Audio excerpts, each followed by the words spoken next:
আসসালামু আলাইকুম। আমি ঐশীস কিচেনে আপনাদের সবাইকে স্বাগতম। আজকে আমি আপনাদের সাথে শেয়ার করব খুবই সহজ, ঘরোয়া আর মজার একটা রেসিপি, পুঁইশাক দিয়ে মসুর ডাল।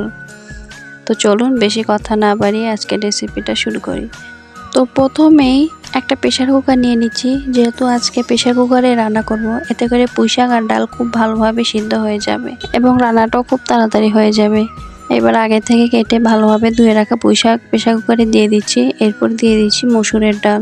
ডালগুলো আমি আগে থেকে প্রায় 1 ঘন্টা পানিতে ভিজিয়ে রেখেছিলাম, তারপর ভালোভাবে ধুয়ে দিয়ে দিচ্ছি।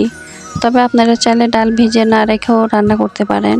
যেহেতু আমরা প্রেসার কুকারে রান্না করব, তাই ডাল খুব ভালোভাবে সিদ্ধ হয়ে যাবে। এবার দিয়ে দিচ্ছি পেঁয়াজ কুচি আর কাঁচামরিচ কুচি, সাথে দিয়ে দিচ্ছি কয়েকটা গোটা রসুনের কোয়া। আমি গোটা রসুনের কোয়াগুলো দিচ্ছি কারণ রান্নার মধ্যে গোটা রসুন খেতে বেশ লাগে। আপনারা চাইলে স্কিপ করতে পারেন। এবার একে একে সব মশলাগুলো দিয়ে দিচ্ছি। প্রথমে হলুদ গুঁড়ো, স্বাদমতো লবণ এবং দিয়ে দেব মরিচের গুঁড়ো। আপনারা ঝাল কম বেশি করে নিতে পারেন। এরপর দিয়ে দিচ্ছি ভাজা জিরার গুঁড়ো আর ধনিয়া গুঁড়ো। তারপরে দিয়ে দেব রসুন বাটা আর সামান্য আদা বাটা। এগুলো দেওয়ার কারণে তরকারিতে সুন্দর একটা ঘ্রাণ আর স্বাদ আসবে। এরপর দিয়ে দিচ্ছি সরিষার তেল। তবে আপনারা চাইলে সরিষার তেলের পরিবর্তে নিয়মিত যে তেল দিয়ে রান্না করেন সেটাও ব্যবহার করতে পারেন, এতে কোনো সমস্যা নেই।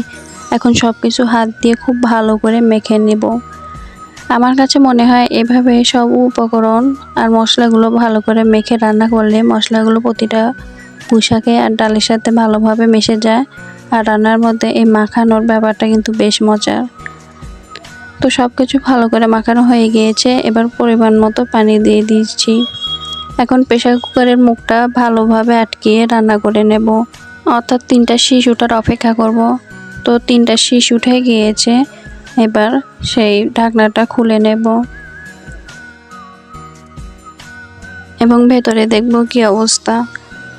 তো মাশাআল্লাহ, দেখতেই পাচ্ছেন পুঁইশাক আর ডাল কত সুন্দরভাবে সেদ্ধ হয়ে গিয়েছে। এখন একটু নেড়ে চেড়ে নিচ্ছি। আর এই পর্যায়ে লবণ আর ঝালটা একটু চেক করে দেখবেন।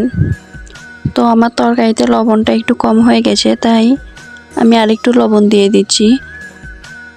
এবার ভালো করে আরেকটু নেড়ে চেড়ে দেব, যেন লবণটা পুরো তরকারির সাথে ভালো করে মিশে যায়।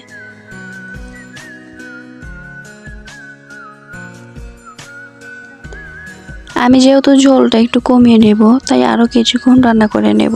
ঝোলটা আমার একটু বেশি হয়ে গিয়েছে, আপনারা চাইলে আপনাদের মন মতো করে নিতে পারেন। তো আমি ঝোলটা আরও কিছুক্ষণ রান্না করে শুকিয়ে নেব। তো আলহামদুলিল্লাহ, আমার ঝোলটাও সুন্দরভাবে কমে গেছে। দেখতেই পাচ্ছেন পুঁইশাক দিয়ে মসুর ডালের রান্নাটা একদম তৈরি হয়ে গেছে। দেখতে যেমন সুন্দর লাগছে, খেতেও কিন্তু অনেক মজা। গরম গরম ভাতের সাথে এই রেসিপির সাথে 1 পিস লেবু আর একটা কাঁচামরিচ থাকলে সত্যি বলছি তাহলে কিন্তু একদম জমে যাবে। আপনারা চাইলে বাসায় খুব সহজে এই রেসিপিটা ট্রাই করে দেখতে পারেন। আশা করি আপনাদের খারাপ লাগবে না, ভালোই লাগবে। আজকে রান্নাটা আপনাদের কেমন লেগেছে অবশ্যই কমেন্ট করে জানাবেন। ভিডিওটা ভালো লাগলে একটা লাইক করবেন আর ঐশীস কিচেন চ্যানেলটি সাবস্ক্রাইব করে পাশে থাকবেন। সবাইকে আল্লাহ হাফেজ, ভালো থাকবেন, সুস্থ থাকবেন।